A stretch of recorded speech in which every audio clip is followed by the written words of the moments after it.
وعلیکم سلام نندوکیا څرنګه راغلی زه خو ډېر په امن سره راغله شو ستا راغله یاره خړوی موږ خو هلته یم سوړه کېږي چې دا څه وجه ده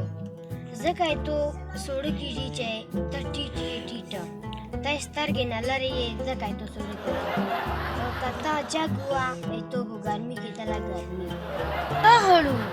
دا وجه ده ځین چې د ویلې مې دومره سوړه کېږي شاه نندوکیا دا خو ته په خبرې ځون نه پوهیې ځون پوهیوه په خبرې دا خو به تو نه یو اوبه لوټه اچوي واو خړو ته علم چنه ته خو یې وریځو نه اوبه ده اچای بله زه مې کتلې اسمانونه د ستوري